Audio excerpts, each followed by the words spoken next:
Hello दोस्तों, आप सभी का हमारे Hindi knowledge by Nilesh channel में आप सभी का स्वागत है। दोस्तों, आपका ये हिंदी डिटेल्स क्वेश्चन चल रहे हैं अभी दोस्तों, और आपका ये देवनागरी लिपि से आपका स्टार्ट होने वाला है। मैं पिछले वीडियो में आपको जो प्रोवाइड किया था वहाँ पर बताया गया था कि आपका देवनागरी लिपि का विकास यहाँ से आपका स्टार्ट होने वाला है और इससे आगे का जो डिटेल्स आपको प्रोवाइड किया जाएगा। हो सकता है आज कंप्लीट हो जाए दोस्तों, हो सकता है आपका आज कंप्लीट हो जाए, नहीं तो अगला जो वीडियो होगा फिर एक डिटेल्स का होगा। कंप्लीट हो गया तो ठीक है, आपको अगला जो क्वेश्चन होगा ना आपको प्रोवाइड किया जाएगा वस्तुनिष्ठ सीबीटी एग्जाम के लिए, जो आपके कम्पिटेटिव एग्जाम के लिए मोस्ट इंपॉर्टेंट क्वेश्चन होंगे दोस्तों, मोस्ट इंपॉर्टेंट क्वेश्चन होंगे। और दोस्तों, आप हमारे चैनल को जरूर से सब्सक्राइब कर लेंगे, जिससे वीडियो को नोटिफिकेशन आपको मिलता रहेगा और अपने दोस्तों को भी शेयर कर देंगे। दोस्तों, आपके यहाँ जो ये चैनल है ना, आपको एग्जाम को क्वालिफाई कराने का काम करेगा। दोस्तों, अब हम यहाँ से स्टार्ट करने वाले हैं आपके देवनागरी लिपि से।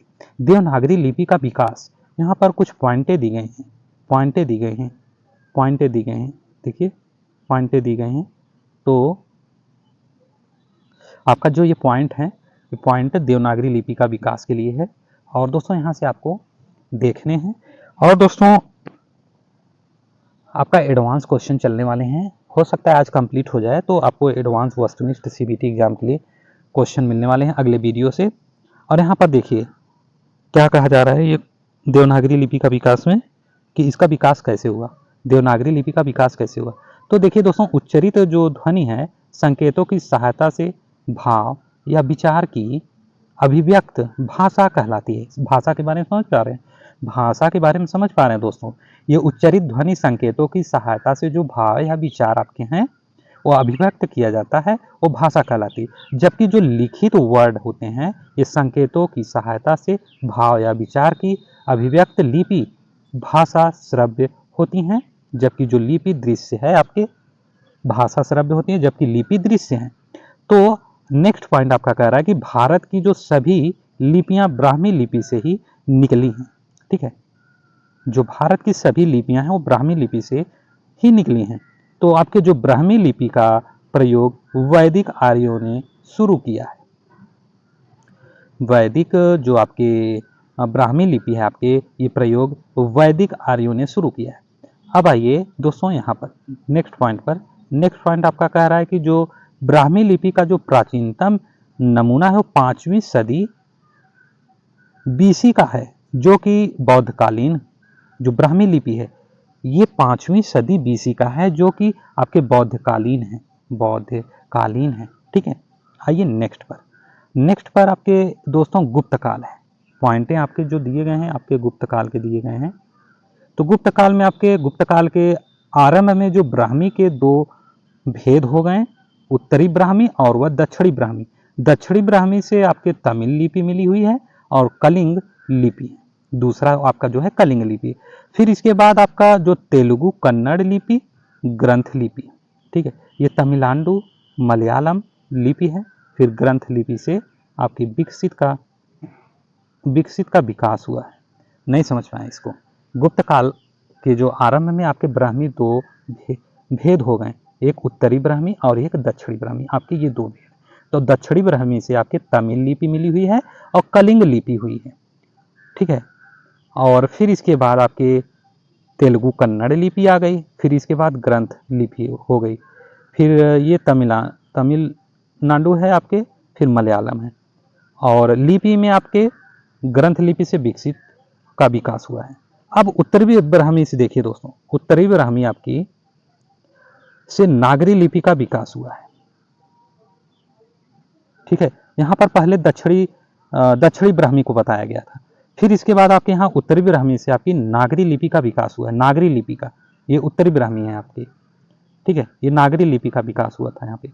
तो आइए नेक्स्ट पर, यहाँ पर आप देखिए उत्तरी ब्राह्मी आपके 350 ईस्वी तक, फिर और गुप्त लिपि आपकी है 4वीं और 5वीं सदी का, और ये सिद्ध मातृका लिपि है, ये कुटिल लिपि है, और ये 6वीं सदी 8वीं 9वीं सदी तक था। तो फिर इसकी जो कुटिल लिपि है आपके, इसमें दो हो गए, नागरी लिपि और शारदा लिपि। शारदा लिपि में आपके चार हो गए, शारदा लिपि में आपके चार हो गए। चार में आपके गुरुमुखी है, कश्मीरी है, लहंदा है और टाकरी है, ये शारदा लिपि में है। तो अब आइए नेक्स्ट पर।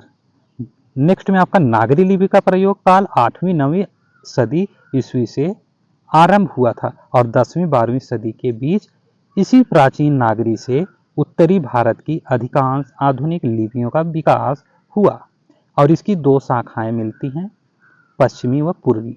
और पश्चिमी आपकी शाखा की जो सर्वप्रमुख प्रतिनिधि लिपि देवनागरी लिपि है। ठीक है, ये पश्चिमी है, ये पश्चिमी शाखा की सर्वप्रमुख प्रतिनिधित्व लिपि देवनागरी लिपि है दोस्तों। अब यहाँ पर नागरी में आपके दो आपको पहले से बताया गया था, आपके पश्चिमी शाखा है, पूर्वी शाखा है। तो पश्चिमी आपकी जो शाखा है इसमें देवनागरी है, राजस्थानी है, गुजराती है, महाजनी और कैथी है आपकी पश्चिमी शाखा। और पूर्वी शाखा में आपके बांग्ला लिपि है, असमिया और उड़िया है। असमी या फिर सॉरी दोस्तों असमी उड़िया है। ठीक है, इसमें दो हैं, सॉरी दोस्तों बांग्ला लिपि, असमी और उड़िया नीचे दो हैं। ठीक है, तो आइए नेक्स्ट पर। नेक्स्ट में क्या कहा जा रहा है कि देवनागरी लिपि का जो हिंदी भाषा की अधिकृत लिपि के रूप में विकास, ये आपके पॉइंट हैं दोस्तों, आपकी ये हेडिंग है। इसमें कहा जा रहा है कि देवनागरी लिपि का हिंदी भाषा की अधिकृत लिपि के रूप में विकास, इसका विकास जो आपके देवनागरी के लिपि के हिंदी भाषा के अधिकृत लिपि के रूप में विकास हुआ था। तो इसमें क्या हुआ था विकास में, आपकी देवनागरी लिपि को हिंदी भाषा की अधिकृत लिपि बनने में बड़ी कठिनाइयों का सामना करना पड़ा है और जो अंग्रेजों की भाषा नीति फारसी की ओर अधिक झुकी हुई थी, इसलिए हिंदी को भी फारसी लिपि में लिखने का षड्यंत्र किया गया था या किया गया। ठीक है, तो अब आइए नेक्स्ट पर। नेक्स्ट में आपका जो पॉइंट दिया गया है यहाँ पे, तो इसमें देखिए इसमें और क्या बताया जा रहा है नेक्स्ट में। तो जान आपके गिलक्राइस्ट जो हैं, जान गिलक्राइस्ट, तो इसमें हिंदी भाषा और फारसी लिपि का घालमेल फोर्ड विलियम कॉलेज 1800 से फिर 1800 ईस्वी से 1854 ईस्वी की देन थी, जो फोर्ड विलियम कॉलेज के हिंदुस्तानी विभाग के सर्वप्रथम अध्यक्ष जॉन गिलक्राइस्ट थे और उनके अनुसार ये हिंदुस्तानी की 3 शैलियाँ थीं और दरबारी या फारसी शैली। ठीक है, 3 शैलियाँ थी, दरबारी या फारसी शैली या हिंदुस्तानी शैली, फिर वह हिंदवी शैली, आपकी ये 3। ठीक है, दरबारी या फारसी शैली हो गई आपकी, एक हिंदुस्तानी शैली हो गई और फिर एक हिंदवी शैली हो गई। ये दोस्तों वे फारसी शैली को दुरू तथा हिंदवी शैली को गंवारू मानते थे, इसलिए उन्होंने हिंदुस्तानी शैली को प्राथमिकता दी और उन्होंने हिंदुस्तानी के जिस रूप को बढ़ावा दिया उसका मूलाधार तो हिंदी का ही था, हिंदी ही था। तो हिंदी ही था, तो किंतु उसमें अरबी फारसी शब्दों की बहुलता थी और वह फारसी लिपि में लिखी जाती थी। गिलक्राइस्ट ने हिंदुस्तानी के नाम पर असल में उर्दू का ही प्रचार किया।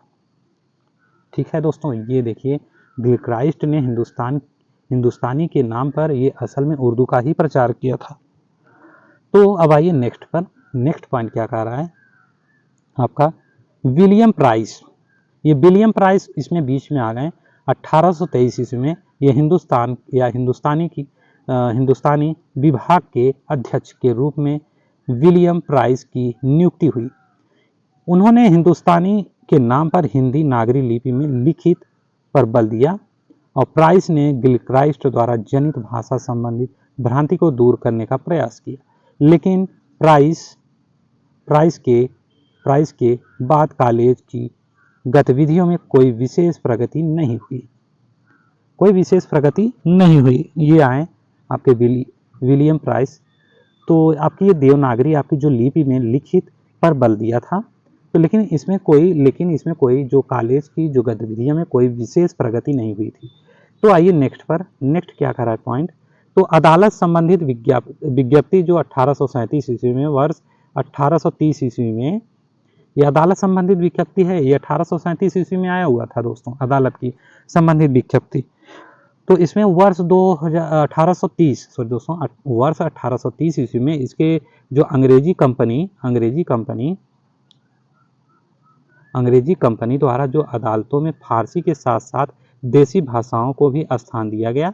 वास्तव में इस विज्ञप्ति का पालन 1837 ईस्वी में ही शुरू हो सका। इसके बाद जो बंगाल में बांग्ला भाषा और बांग्ला लिपि प्रचलित हुई, ये संयुक्त प्रांत उत्तर प्रदेश, बिहार व मध्य प्रदेश में भाषा के रूप में तो हिंदी का प्रचलन हुआ, लेकिन लिपि के मामले में नागरी लिपि के स्थान पर उर्दू लिपि का प्रचार किया जाने लगा। इसका दोस्तों इसमें सीधा जान रहे हैं क्या हो रहा है कि ये नागरी लिपि जो है ना, आपका नागरी लिपि के स्थान पर सीधा ये उर्दू का प्रचार कर रहे हैं। तो इसका जो मुख्य कारण अदालती अमलों की कृपा तो थी ही, साथ ही मुसलमानों ने भी धार्मिक आधार पर जी जान से उर्दू का समर्थन किया और हिंदी को कचहरी से ही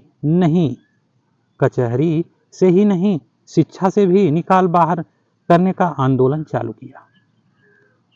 देख रहे दोस्तों, ये आपके देवनागरी में है। क्या देवनागरी में इसका संघर्ष हुआ? तो फिर दोस्तों संघर्ष होने के बाद 1857 के विद्रोह के बाद हिंदू मुसलमानों के पारस्परिक विरोध में ही सरकार अपनी सुरक्षा समझने लगी। अतः भाषा के क्षेत्र में उनकी नीति भेदपूर्ण हो गई। अंग्रेज विद्वानों के दो दल हो गए। अंग्रेज जो विद्वान के दो दल हो गए। दोनों ओर से पक्ष विपक्ष में अनेक तर्क वितर्क प्रस्तुत किए गए। बीम्स साहब उर्दू का और ग्राउस साहब हिंदी का समर्थन करने वालों में प्रमुख थे। दोस्तों ये दो नाम आप याद रख लीजिए, बीम्स साहब और ये उर्दू के थे, और ग्राउस साहब ये हिंदी के समर्थन करने वाले प्रमुख थे। तो आइए नेक्स्ट में आपके जो ये नागरी लिपि और हिंदी तथा फारसी लिपि और उर्दू का जो अभिन्न संबंध हो गया था, अतः दोनों के पक्ष विपक्ष में काफ़ी विवाद हुआ। फिर पॉइंट क्या कर रहा है कि राजा शिव प्रसाद जी सितारे हिंद का लिपि संबंधित प्रतिवेदन 1868 ईस्वी में आपके हुए थे। फिर फारसी लिपि के स्थान पर इसी में राजा शिव प्रसाद सितारे हिंद लिपि संबंधी प्रतिवेदन 1868 ईस्वी में जो आया हुआ है। फिर दोस्तों इसमें फारसी लिपि के स्थान पर जो नागरी लिपि, फारसी लिपि के स्थान पर नागरी लिपि और हिंदी भाषा के लिए पहला प्रयास राजा शिव प्रसाद का 1888 ईस्वी में उनके लिपि संबंधित प्रतिवेदन memorandum code conductor in the upper province of India से प्रारंभ हुआ। अब आइए नेक्स्ट क्या कर रहे हैं कि जानसोर जी क्या कर रहे हैं कि एक अंग्रेज अधिकारी फ्रेडरिक जानसोर ने फारसी तथा अंग्रेजी दोनों भाषाओं के प्रयोग पर आपत्ति व्यक्त की थी और न्यायालय में हिंदुस्तानी भाषा और देवनागरी लिपि का समर्थन किया था जानसोर जी ने। तो आइए नेक्स्ट पर, अब यहाँ पर देखिए दोस्तों, बंगाल के गवर्नर एसले के आदेश 1870 ईस्वी व 1873 ईस्वी वर्ष 1870 ईस्वी में बंगाल के गवर्नर एसले ने देवनागरी के पक्ष में एक आदेश जारी किया, जिसमें कहा गया कि फारसी पूरित उर्दू नहीं लिखी जाए, जब बल्कि ऐसी भाषा लिखी जाए जो एक कुलीन हिंदुस्तानी फारसी से पूर्णतः अनभिज्ञ रहने पर भी बोलता है। वर्ष 1873 ईस्वी में बंगाल सरकार ने यह आदेश जारी किया कि पटना, भागलपुर तथा छोटा नागपुर डिवीजनों सभांगों के न्यायालयों व कार्यालयों में सभी विज्ञप्तियां तथा घोषणाएं हिंदी भाषा तथा देवनागरी लिपि में जारी किया जाए। ये दोस्तों बंगाल के गवर्नर एसले के आदेश थे 1870 से 1873 ईस्वी। तो 1870 ईस्वी में जो बंगाल के गवर्नर एसले ने देवनागरी के पक्ष में एक आदेश जारी किया था, जिसमें कहा गया था कि जो फारसी पूरित उर्दू नहीं लिखी जाए, बल्कि ये भाषा आपके ऐसी भाषा लिखी जाए जो हिंदुस्तानी फारसी पूर्णतः अनभिज्ञ रहने पर भी बोलता है। ठीक है, ये घोषणा हिंदी भाषा तथा देवनागरी लिपि में जारी किया जाए, और ये बंगाल के गवर्नर एसले ने आदेश किया था। तो अब आइए नेक्स्ट पर। नेक्स्ट में आपके वर्ष 1881 ईस्वी तक जाते जाते उत्तर प्रदेश के पड़ोसी प्रांतों बिहार, मध्य प्रदेश में नागरी लिपि और हिंदी प्रयोग की सरकारी आज्ञा जारी हो गई। तो उत्तर प्रदेश में नागरी आंदोलन को बड़ा नैतिक प्रोत्साहन मिला। दोस्तों, अपने भारत में, अपने देश में इतना अभाव है कि एक भाषा अपने ढंग से पूरे भारत में पूर्ण रूप से लागू नहीं हो पाया, क्योंकि अंग्रेजी 1 से 2% बोलने वाले थे और हिंदी आपके 46-45% बोलने वाले थे। जो आपके संस्कृत भी उसी शाखा से निकल के, संस्कृत की शाखा से ही निकल के आपकी हिंदी आई हुई थी। लेकिन तब पर भी ऐसा अभाव है, एकता नहीं है। लेकिन यहाँ पर संघर्ष बड़े बड़े विद्वान लोग कर रहे हैं कि हिंदी, ये संस्कृत भाषा से हिंदी आपकी सांस्कृतिक रूप से बचाया जाए और ये बोली बोली जाए। और इसमें इतना बड़ा खेल हो रहा है दोस्तों, इसको पढ़ने के बाद ही पता चलेगा। और जैसे एग्जाम में क्वेश्चन पूछा जाएगा और ये हार्ड क्वेश्चन बनाया जाएगा, तो आपके लिए ये क्वेश्चन बहुत महत्वपूर्ण होने वाले हैं और यहाँ से आपके क्वेश्चन आने तय हैं। दोस्तों, जितने भी वीडियो आपको डिटेल्स प्रोवाइड किया गया है, सारे वीडियो से क्वेश्चन आने तय हैं। मैं प्रोवाइड करने के बाद क्वेश्चन आपको देखिए कैसे मैं आपको क्वेश्चन प्रोवाइड कराता हूँ। थोड़ा टाइम लगेगा दोस्तों, लेकिन जो क्वेश्चन आएगा ना, आप भी कहेंगे क्या क्वेश्चन है। बहुत मजा आने वाला है इस चैनल पर दोस्तों, आपके क्वेश्चन पर। तो अब चलते हैं आगे, पढ़ाते हैं। उसके बाद जो है, जब क्वेश्चन आएगा तो उसमें आपको समझ में आने वाला है। तो थोड़ा सी एक बार इस वीडियो को आप जरूर देखें, क्योंकि आपको समझ में आएगा कि हिंदी इतना संघर्ष कर रहा है, लेकिन तब पर भी अंग्रेजी बोला जा रहा है। तब पर भी कुछ ना कुछ, कोई ना कोई, सभी के घर में कुछ ना कुछ अंग्रेजी 1-2 पॉइंट तो बोल ही रहे हैं कोई इसमें। ठीक है, गौरी दत्त, यहाँ पर देखिए दोस्तों, विद्वान इतना संघर्ष कर रहे हैं इसमें हिंदी में। तो देखिए गौरी दत्त जी क्या कर रहे हैं कि व्यक्तिगत रूप से मेरठ के पंडित गौरी दत्त की नागरी प्रचार के लिए की गई सेवाएं अविस्मरणीय हैं। गौरी दत्त ने 1874 ईस्वी में अपने संपादकत्व में आपकी नागरी प्रकाश नामक पत्र का प्रकाशन आरंभ किया। उन्होंने और भी कई पत्रिकाओं का संपादन किया और देवनागरी गजट आपके 1888 देवनागर, 1891 ईस्वी देवनागरी प्रचारक, 1892 ईस्वी में आदि। अब आइए नेक्स्ट पर। नेक्स्ट में आपके जो भारतेंदु हरिश्चंद्र जी क्या करें कि भारतेंदु हरिश्चंद्र ने नागरी आंदोलन को भूतपूर्व शक्ति प्रदान की और वे इसके प्रतीक और नेता माने जाने लगे देवनागरी के। और उन्होंने 1882 ईस्वी में, 1882 ईस्वी है आपका, उन्होंने 1882 ईस्वी में शिक्षा आयोग के प्रश्न पत्र का जवाब देते हुए कहा, सभी सभ्य देशों की अदालतों में उनके नागरिकों की बोली और लिपि का प्रयोग होता है। यही ऐसा देश है जहां न तो अदालती भाषा शासकों की मातृभाषा और न प्रजा की। नेक्स्ट पॉइंट क्या कहा जा रहा है कि आपका प्रताप नारायण मिश्र जी कह रहे हैं कि पंडित प्रताप नारायण मिश्र ने हिंदुस्तान का नारा लगाना शुरू किया। ये प्रताप नारायण मिश्र जी। अब आइए यहाँ पर 1893 ईस्वी में अंग्रेज सरकार ने भारतीय भाषाओं के लिए रोमन लिपि अपनाने का प्रश्न खड़ा कर दिया। इसकी तीव्र प्रतिक्रिया हुई।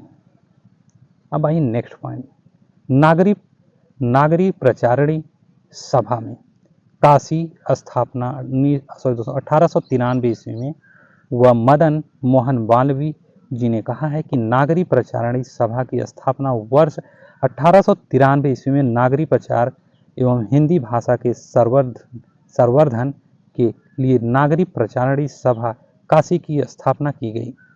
सर्वप्रथम इस सभा ने कचहरी में नागरी लिपि का प्रवेश कराना ही अपना मुख्य कर्तव्य निश्चित किया। सभा ने नागरी कैरेक्टर नामक एक पुस्तक अंग्रेजों में तैयार की जिसमें सभी भारतीय भाषाओं के लिए रोमन लिपि की अनुपयुक्तता पर प्रकाश डाला गया था। अब आइए नेक्स्ट पर। नेक्स्ट क्या कह रहा है ये क्वेश्चन, मालवी ने नेतृत्व में 17 सदस्यीय प्रतिनिधित्व मंडल द्वारा लेफ्टिनेंट गवर्नर एंटोनी मैकडॉनल्ड को याचिका या मेमोरियल देना 1898 ईस्वी में। ये दोस्तों मालवी ने एक स्वतंत्र पुस्तिका code character and primary education in north western provisions 1897 ईस्वी में लिखी, जिसका बड़ा व्यापक प्रभाव पड़ा। वर्ष 1998 ईस्वी में प्रांत के तत्कालीन लेफ्टिनेंट गवर्नर के काशी आने पर नागरी प्रचारणी सभा का एक प्रभावशाली प्रतिनिधित्व मंडल मालवी के नेतृत्व में उनसे मिला और हजारों हस्ताक्षरों से मुक्त एक मेमोरियल उन्हें दिया। यह मालवी जी का ही अथक प्रयास था, जिसके परिणाम स्वरूप अदालतों में नागरिक को प्रवेश मिल सका। इसलिए अदालतों में नागरिक के प्रवेश का श्रेय मालवी जी को दिया जाता है। देख रहे हैं दोस्तों। अब आइए नेक्स्ट पॉइंट पर। नेक्स्ट पॉइंट क्या कह रहा है कि इस तमाम प्रयत्नों का शुभ परिणाम यह हुआ कि 18 अप्रैल 1900 ईस्वी को गवर्नर साहब ने फारसी के साथ नागरिक को भी अदालतों कचहरियों में समान अधिकार दे दिया। सरकार का यह प्रस्ताव हिंदी के स्वाभिमान के लिए संतोषप्रद नहीं था। इससे हिंदी को अधिकारपूर्ण सम्मान नहीं दिया गया था, बल्कि हिंदी के प्रति दया दिखाई गई थी। केवल हिंदी भाषी जनता के लिए सुविधा का प्रबंध किया गया था। फिर भी इसे इतना श्रेय तो है कि नागरिक को कचहरियों में स्थान दिला सका और वह मजबूत आधार प्रदान किया, जिसके बल पर वह 20वीं सदी में राष्ट्रलिपि के रूप में उभर कर सामने आ सकी। ये 20वीं सदी में। अब आइए नेक्स्ट पर। नेक्स्ट क्या कह रहे हैं कि आपका जो शारदा चरण मिश्र जी हैं, ये 1848 से 1917 ईस्वी में आपके कलकत्ता उच्च न्यायालय में के न्यायाधीश शारदा चरण मिश्र ने अगस्त 1907 ईस्वी में कलकत्ता में एक लिपि विस्तार परिषद नामक संस्था की स्थापना की। मिश्र ने इस संस्था की ओर से देवनागर 1907 ईस्वी में पत्र प्रकाशित करके भारत की सभी भाषाओं के साहित्य को देवनागरी लिपि में प्रस्तुत करने का उपक्रम रचा। इस पत्र में भिन्न भिन्न भाषाओं के लेख देवनागरी लिपि में छपा करते थे। वे अखिल भारतीय लिपि के रूप में आपके देवनागरी लिपि के प्रथम प्रचारक थे। तो आइए नेक्स्ट पर। तो आपके नेहरू रिपोर्ट देखिए। नेहरू रिपोर्ट आपके 1928 ईस्वी में की भाषा लिपि संबंधित संतुष्टि आपके नेहरू रिपोर्ट में भाषा लिपि संतुष्टि हुई थी। तो ये नेहरू रिपोर्ट की जो भाषा लिपि संबंधित संतुष्टि में कहा गया कि देवनागरी अथवा फारसी में लिखी जाने वाली जो हिंदुस्तानी भारत की भाषा होगी, स्पष्ट है कि हिंदी भाषा की अधिकृत लिपि के मामले में इस समय तक द्वैध या विवाद की स्थिति बनी हुई थी। अब आइए नेक्स्ट पर। अब यहाँ पर संविधान सभा में भाषा संबंधित विधेयक पारित होता है 14 सितंबर 1949 ईस्वी में। जब संविधान सभा ने 14 सितंबर 1949 ईस्वी में को भाषा संबंधित विधेयक पारित किया, तब जाकर लिपि के मामले में विद्यमान द्वैध या विवाद अंतिम रूप से समाप्त हुआ। अनुच्छेद 343, इसको सब नोट कर लीजिए दोस्तों, ये इंपॉर्टेंट है।